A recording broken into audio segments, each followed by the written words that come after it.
innovation na makambo ya mpepo to pe aviation na RDC. Compagnie africaine d'aviation CAA na mokuse alela yango minu na nenga kosakana te di et commandé domaine na ye après réception ya premier Airbus A330 oyo CAA yaka nango mikolo eleki yango nde sukisaka masolo ndimela ngai mwana Kongo ke CAA auti lisusu kobambola kokodikoko na ebotu na domaine aérien avec arrivée pe réception ya deuxième avion esika Airbus A330.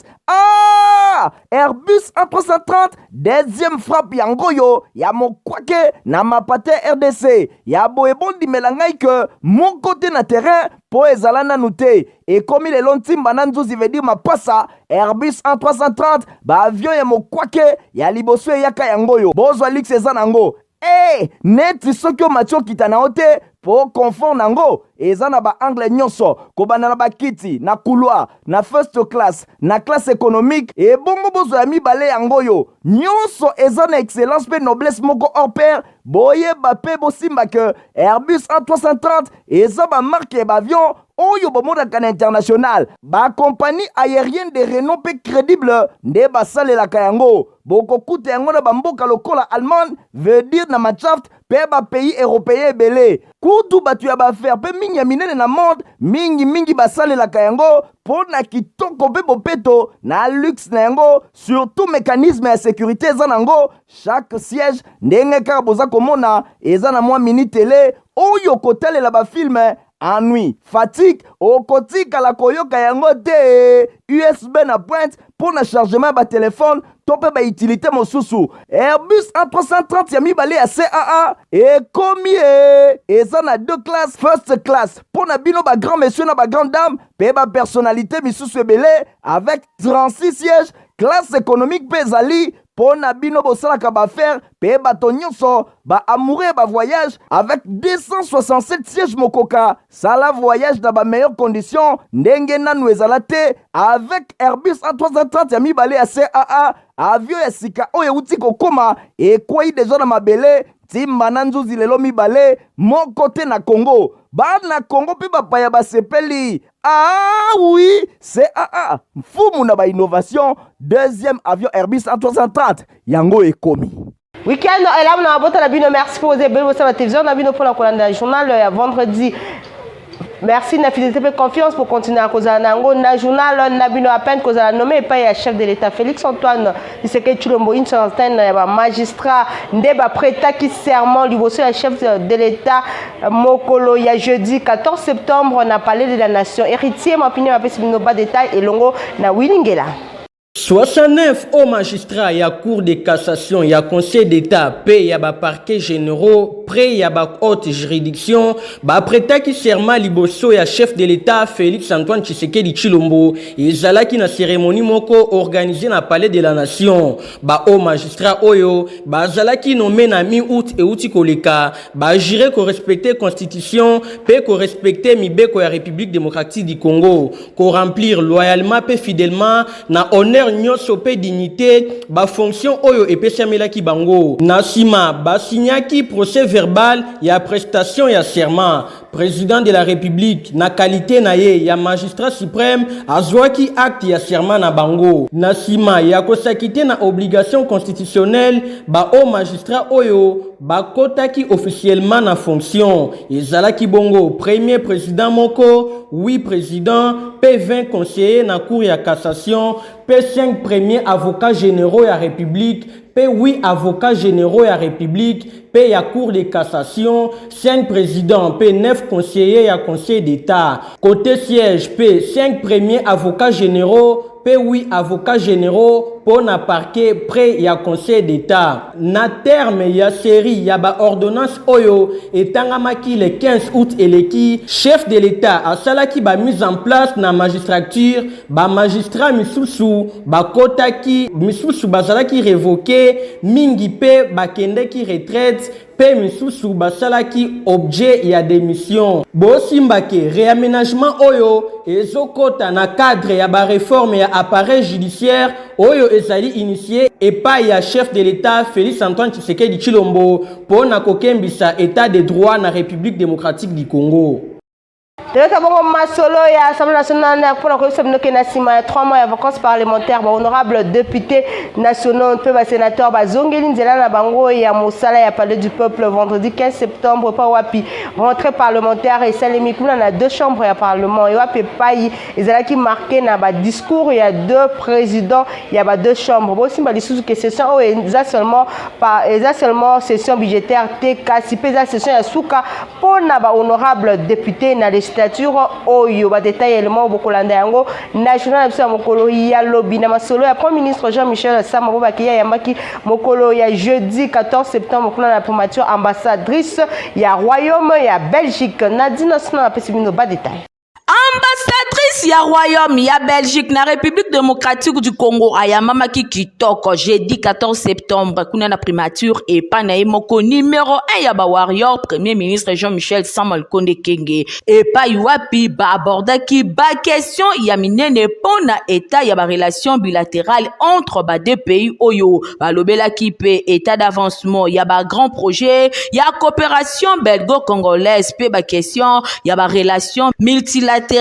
na cadre ya Union européenne situation ya est ya pays pe balobelaki yango babakisaki lisusu avenir ya MONUSCO na RDC yango nde ezalaki ba question oyo ba grande personnalité mibale oyo balobelaki autour ya ba échange na bango osengeli koyeba ke na bobimi na ye na masolo oyo ambassadrice ya Belgique na République démocratique du Congo Rosanne de Birderling ye azalaki impressionné na volonté ya premier ministre pour na ba échange oyo et pas iwapi a affirmé que premier ministre azali vraiment homme moko bien informé na ba élément important ya ba relation bilatérale na bango pe lisusu na ba échange oyo azalaki clair pe ouvert na ba question oyo ezalaki vraiment intéressé na masolo ya senimo ba commission électorale nationale indépendance na mokuse uti ko enregistré mokola jeudi 14 septembre dossier ya candidature na présidentielle ya monsieur Rajabo Babo Oyo Azali bongo président du parti politique congolais uni pour le changement Nanzela ya mandataire nae nde ayaki kotika dossier Stéphane Skande héritier mapine mi reportage. Commission électorale nationale indépendante Senina Mokuse a réceptionné qui dossier ya candidature ya candidat Rajabo Tebabo Soborabo Oyo Azali bongo président du parti politique Congolais unis pour le changement CIC na Mokuse Nanzela ya mandataire nae Simon Esambo et ambamaki nubongo na bureau ya réception et ya traitement ya ba candidature na siège ya centrale électorale na boulevard du 30 juin na commune ya Gombe réception oyo bosimba ya dossier ya prochaine présidentielle bongo ezalaki ya journée puis validé le lendemain ya déposition na yango pona ko compléter pièce oyo ezangaki original ya document ezali ko attester nationalité congolaise na ye. Après avoir remplir l'exigence administrative, nous sommes en conformité à Mobeko, mandataire et candidat président Rajabo Tebabo a dévoilé qui ambition politique et motivation oyo etindi bongo détermination na Rajabo pour na briguer magistrature suprême ya République démocratique du Congo lokola salaki na scrutin présidentiel et uti koleka ye ayaki na 4e position avalaki candidat président en 2018 pe azongi na 2023 pour na ko déposer candidature na ye azalaki empêché azali ko se retrouver na extérieur ya mboka yango mandataire na ye ayeko déposer en bonne et due forme bazana accusé de réception ya Seni pe ba remplir des exigences nyonso ya Mobeko bakozonga mokolo ezali koya pona ko vérifier conformité ya dossier ndenge atalisi pasteur pe homme d'affaires Rajabo ye a côté na cadre ya optique ya changement pona komema consolidation ya unité entre ba Congolais et longo na prime pekimia na territoire national ya République démocratique du Congo oyo esengeli e bénéficier na ba ressources oyo azana yango bosimba ke parti politique CIC na nzela ya mandataire ezali opposition te ezali pe majorité te ezali ko aligner ba candidat na législative pe provinciale oyo ezali bongo ezali ko faire partir na du formation politique oyo et atteindre ces ya recevabilité. Kaka na masolo etali Seni Bobake rapporteur adjoint ya commission électorale nationale indépendante Seni na Mokuse mwana mboka Paul Moyindo ye asalaki mokola jeudi 14 septembre lancement ya session ya formation ya renforcement ya ba capacité na matière électorale milul oyo esalemaki bongo na maison de l'élection Stéphane Skande ba détail. Pendant 3 jours, experts électoraux ya Seni, kozala bongo outillé na équipe technique ya maison ya élection na ba mission oyo ya approche pour na fonctionnement optimal na yango na suka ba bénéficiaire ya formation oyo maîtriser ba contour nyonso ya cycle électoral pe ko produire ba outils techniques pour na assurer communication et sensibilisation na oyo etali déroulement ya processus en cours l'intervention na rapporteur adjoint ya Seni azongela ki mission essentielle ya maison des élections oyo ezali côté accent particulier pour na ba tout nyonso ya personnel ezali important ko indiquer que maison des élections eza na vrai sens ya mon espace pour na promotion ya démocratie na tina wanande ezali ya kofungwama pour na ko recevoir ba partie prenante oyo balingi kozwa ba information ya kitoko pour na makambo etali organisation ya élection na mboka na biso na tina wana ezali bongo important pour na bato nyonso bazali ko travailler bazala outillé pour na ko accomplir convenablement ba tâche oyo epesameli bango na tina wana kozwa ba information oyo ezali actualisé pour l'évolution ya processus ndenge Paul Muindo atalisaki avant à conclure que atelier oyo ezali initié na deuxième vice-président Didi Manara Linga pour la mise à jour ya équipe oyo bazali ko travailler de manière que baye bana ko informer pe ko renseigner public na mosala oyo Seni azali ko sala asengi na ba participants nyonso baye bana ko zala assidu pendant formation oyo pe ba assimiler ba connaissance nyonso oyo ekozala rendu possible pendant 3 jours ya formation. Mutualité Mika na cadre à 20 existence na bango bazwa ki don ya maputa epai ya ONG OMS oyo kumba makabongo epai ya mwana mboka Joseph Kinkela oyo azali bongo cadre CDR Christian Kangebeni héritier mapine ba détail. Commune ya Kisenso mingi penza na quartier Kabila et yindaki na ndenge ya kosakana te jeudi 14 septembre 2023 et pa wapi mutualité oyo babengi Wika bango babande ko fêter 20 ans d'existence na bango na ndenge bakokisi 20 ans etikaki indifférente Joseph Kinkela oyo azali moko ya cadre ya courant des démocrates rénovateurs parti cher ya Jean-Lucien Boussa Mabeke Maswa Mondele Moindo oyo pe azali ko kumbela bongo ONG babengi Omes Nana ONG oyo ezali ko prôner bien-être pe auto-prise en charge ya ba maman pe ba fille mère elongo na batu ya ndenge na ndenge bosimba ke yemoko Joseph Kinkela bongo elenda moto ya mayele azalaki empêché a dépêché ki Simon Mwanda oyo azali moko ya bakonzi ya fondation pona ko représenter botala bino moko ndenge milulu elekaki ezalaki occasion moko kitoko oyo ba membre nyonso ya mutualité Wika batondi samaki nesengo pona koyamba représentant personnel ya Joseph Kinkela na quartier Kabila kuna na commune ya Kisenso nambala moko Willy Otenga oyo azali président ya mutualité Wika azwaki maloba pona kotalisa tina événement na bango pe kotalisa bosenga pe vision na bango na sima Simon Mwanda yepe azwaki maloba pona koloba na kombo ya Joseph Kinkela oyo azali président ya ONG Omes Nana azalaki empêché pe nambala moko atalisaki vision pe nyonso bango azali ko prôner lokola développement pe auto-prise en charge ba maman pe ba fille mère na mbala moko cérémonie et komaki lisusu kitoko na tangu a présentaki don ya maputa oyo euti na ONG Omes Nana epesami epai ya Joseph Kinkela pona kosinga ba maman nyonso ya mutualité Wika ba célébrer 20 ans na bango na ndenge ya esengo pe etelisamaki epai ba maman ya mutualité Wika selinge sero makasi esengo ya mingi po ebele ba mingi ata bazozo bazana idea kokabate kokabezele kwa makila na komona papa Kinkela kosala acte boyela kisi nza muta kokaba yango lokola ya pesi biso nzambe oyo aponi ye kale kaliboso atika ete zane sengo mingi pona komona makamba kitoko papa sali pona biso donc papa Kinkela meka okangama akende pona libela donc musala oyo tina suka azonga simate Yemokope président Willy Otenga oyo azali numéro 1 ya mutualité Wika azanga kite ko remercier Joseph Kinkela na oyo esalemi soki bafungolaka libungu okomona mitsopo ndenge ezolingana na esengo po moko ya membre na ngai andimi alatisa lisanga mobimba eza esengo ya kosakana te epuis kati na mwana nga naza papa nabwakeli ye soyi nalobi ke azokende liboso. Bosimba ke Joseph Kinkela azali pe moko ya bakandidat na baélection provinciale kuna na commune ya Kisenso epai wapi azali kosenga soutien ya communauté nyonso to population ya Kisenso yango misala malamu ONG Omens Nana azali kosala nyonso ezali ko marché de pair. Joseph Kinkela bamama ya wika bandimi mosana.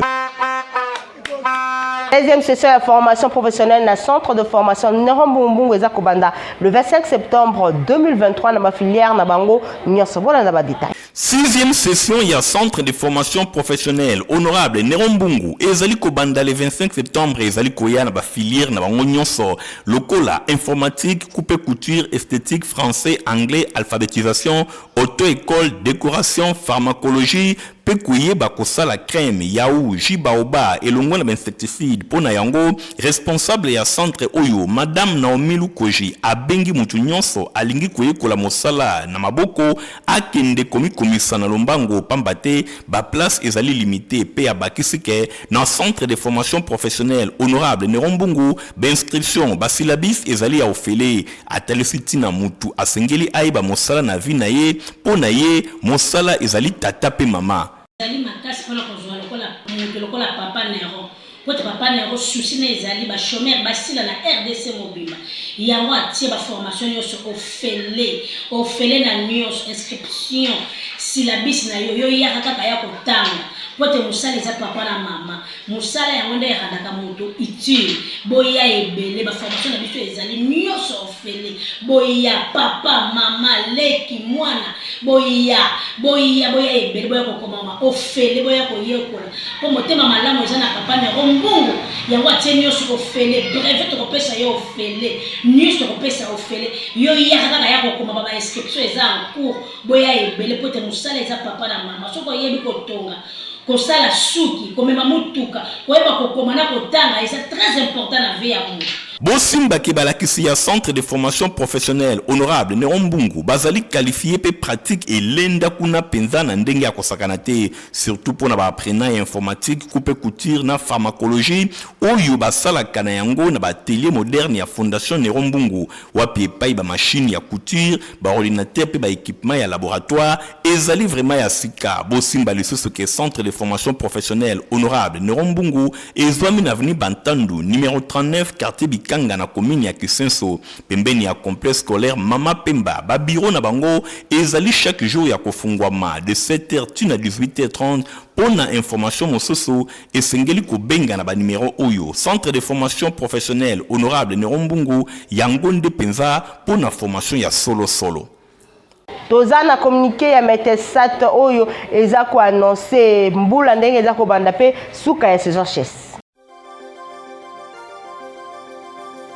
Batata ba mama bandeko boyei bulamu na page ya météo oyo tozali kopesa bino déjà information oyo pona ko signaler bino ke date moyenne pona ebandeli ya saison de pluie tope ebandeli ya mvula na ville ya Kinshasa ezali bongo le 13 septembre 2023 kasi ekoki kozala na marge ya dispersion ya plus ou moins 7 jours pe date ya extrême ya mvula ya liboso ezali bongo entre le 6 septembre 2023 pour la marge inférieure et le 20 septembre 2023 pour la marge supérieure. Bosimba que tendance excédentaire ya saison et cause à la bongo normal commanda mois en novembre et à décembre 2023. Merci pour la attention à vous. C'est à Thierry Baclon Airbus 330 déjà la capacité à voyager dans ma condition ya kitoko. Innovation na makambo ya mpepo tope aviation na RDC compagnie africaine d'aviation c'est ana mokuse alela yango minu na nenga kosakana tedi et commandé domaine na ye après réception ya premier Airbus A330 oyo CAA yaka nango mikolo eleki yango nde suki saka masolo ndimela ngai mwana Kongo que CAA auti lisusu ko bambola koko na botu na domaine aérien avec arrivée pe réception ya deuxième avion esika Airbus A330 Airbus A330 deuxième frappe yango yo ya mokwake na mapate RDC ya boebondi melangai que mon côté na terrain po ezala nanu te ekomi lelo ntimba na nzuzi veut dire mapasa Airbus A330 baavion ya mokwake ya liboso eyaka yango oyo bozwa lix eza nango neti soki omati okita na yo te po confort nango eza na baangle nyonso kobanda na bakiti na couloir na first class na classe économique ebongo bozwa ya mibale yango oyo nyonso eza na excellence mpe noblesse moko hors pair boyeba mpe bosimba ke Airbus A330 eza bamarke ya baavion oyo bomodaka na international bakompagnie aérienne de renom mpe crédible nde basalelaka yango bokokuta yango na bamboka lokola Allemagne veut dire na Machaft mpe bapays européen ebele kutu bato ya baaffaire mpe mingi ya minene na monde mingi basalelaka yango mpo na kitoko mpe bopeto na luxe na yango surtout mécanisme ya sécurité eza nango chaque siège ndenge kaka boza komona eza na mwa mini télé oyo kotalela bafilme ennui, fatigue, okotikala koyoka yango te USB na pointe pour na chargement ba téléphone tope ba utilité mosusu Airbus A330 ya mibale ya CAA ekomi eza na deux classes first class pour na bino ba grand monsieur na ba grande dame pe ba personnalité misusu ebele avec 36 sièges classe économique pe ezali pour na bino bosalaka baaffaire pe bato nyonso ba amoureux ba voyage avec 267 sièges mokoka sala voyage dans ba meilleures conditions ndenge nanu ezala te avec Airbus A330 ya mibale ya CAA avion ya sika oyo euti kokoma ekwei deja na mabele timba na nzuzi lelo mibale moko te na Congo bana Congo pe bapaya basepeli oui CAA mfumu na ba innovation deuxième avion Airbus A330 yango ekomi. Rassemblement de jeunes nyonso ya ville province à Kinshasa ekosala mabongo mokolo ya samedi 16 septembre na stade Tata Raphaël longo na mosali na Nzambe évêque général Dodo Kamba wa azali bongo président ya église de réveil du Congo. Fabrice Lundombi reportage. Jeune Kinshasa tango na biso pe ba jeune yango yu ekoki mutukuti na vedi jeune elembo ya mboka mobangi na rassemblement ya bilenge elongo na moto na Nzambe le très charismatique président évêque général Dodo Kamba ekomi tango moto nyonso ayeba rôle na ye oyo esengeli a jouer pour na mboka na ye au nom du Seigneur Jésus-Christ. Un rassemblement de jeunes. Oui, bondi melangai que et kozala moment fatidique ya kolamusa conscience ya ba jeune, pauvre jeune, vrai yaya, yenda koki kozala véritable moteur ya développement. Kasi nyuso elongo na Nzambe di yoka rendez-vous eza semoko. C'est samedi 16 septembre 2023 na stade Tata Raphaël na 9h. Il y a un temps d'observer ce qui s'est fait, mais il y a aussi un temps de mener des actions. Jeune kozala kidiba te rendez-vous yango yo e koyinda mabe. Bongo to kozala na Isaac Bola. Soki nzamba sali. Toka nango na go. Mana sesinda. Merci papa. Allez belle mon frère de ça. Eunice Mania. Tika na tombolo. Tika na matiso.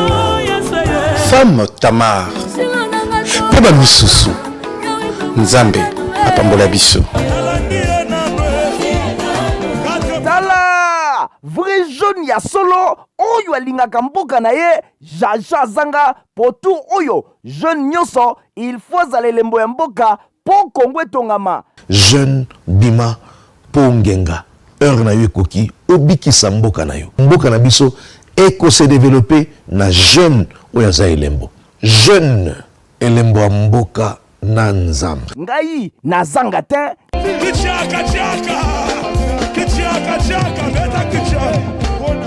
Kin Wi-Fi internet ya qualité 24h/24 na banda kuna bino.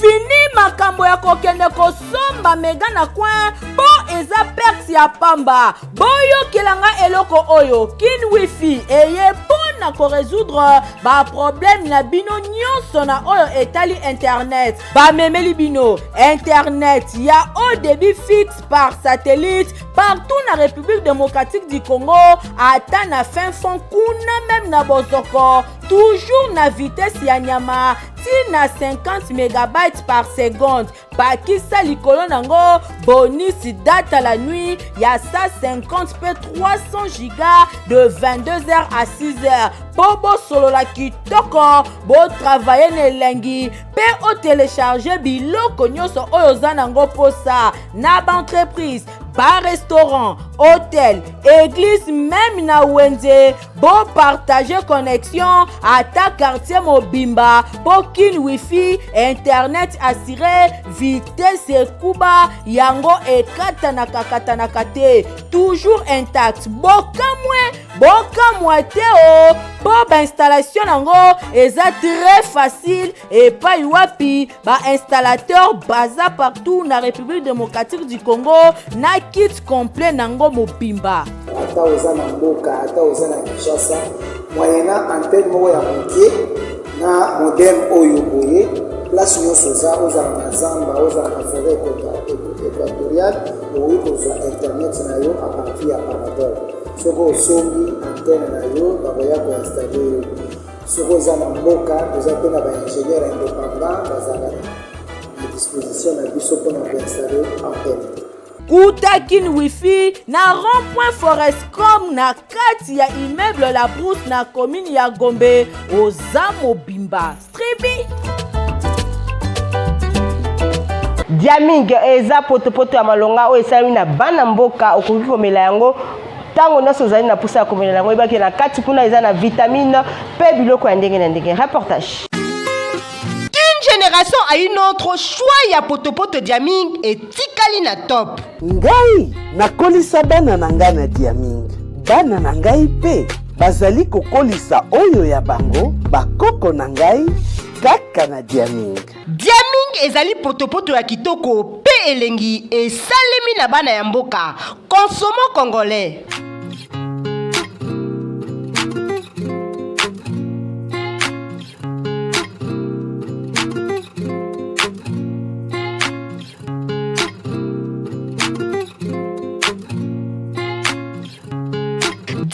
Ezali repas complet, protéines, vitamines, pe énergie. Eza possible que bana na bino ba kola na intelligence pe bo kolongono na nzoto. Lokola libota ya ngalfa oyo bazali kolia Diaming. To fidéliser mabota na bana na biso na Diaming, Léa Otonda, d'une génération à une autre. Bozala ki ebele pona kolanda info ngala journal ape pona pe bosepela ki nango pesa merci na Fabrice Lundombi azaki bongo nasima ya caméra concours personnel Nadine Asona Willy Ngela héritier Mapindemi ya superviseur ki journal Oyo coordination esimo manqué par Stéphane Skande montage azaki bongo Christian Kenge Beningana bino te rendez-vous mko ezali ko ya au revoir.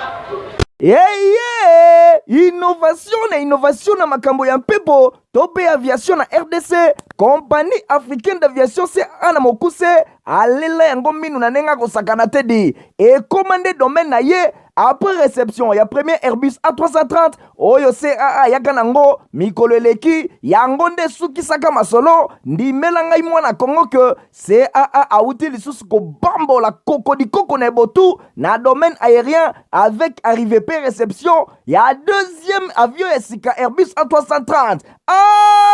Airbus A330 deuxième frappe yango yo ya mokwake na mapate RDC ya boebondi melangai ke mon côté na terrain po ezala nanu te et comme il est lontimba na nzuzi veut dire mapasa Airbus A330 ba avion ya mokwake ya liboso yaka yango yo bozwa lix eza nango neti soki omatio kita na ote po confort nango eza na ba angle nyonso kobana na bakiti na couloir na first class na classe économique et bongo bozo ya mibale yango yo nyonso eza na excellence pe noblesse moko hors pair boye ba pe bosimba que Airbus A330 eza ba marque ba avion oyo bomonaka na international bakompagnie aérienne de renom mpe crédible nde basalelaka yango. Bokokuta yango na bamboka lokola Allemagne, veut dire na Machaft mpe bapays européen ebele. Kutu bato ya baaffaire mpe mingi ya minene na monde mingi basalelaka yango mpo na kitoko mpe bopeto na luxe na yango, surtout mécanisme ya sécurité eza nango. Chaque siège ndenge kaka boza komona eza na mwa mini télé oyo kotalela bafilme. Ennui, fatigue, okotikala koyoka yango te. USB na pointe pour na chargement ba téléphone, tope ba utilité mosusu. Airbus A330 ya mibale ya CAA ekomi eza na 2 classes, first class pour na bino ba grand monsieur na ba grande dame, pe ba personnalité misusu ebele avec 36 sièges. Classe économique pe ezali pour na bino bosalaka baaffaire pe bato nyonso ba amoureux ba voyage avec 267 sièges mokoka. Sala voyage dans ba meilleures conditions ndenge nanu ezala te avec Airbus A330 ya mibale ya CAA. Avion ya sika oyo euti kokoma ekwei deja na mabele timba na nzuzi lelo mibale moko te na Congo. Bana Congo pe bapaya basepeli. Ah oui, CAA mfumu na ba innovation. Deuxième avion Airbus A330 yango ekomi.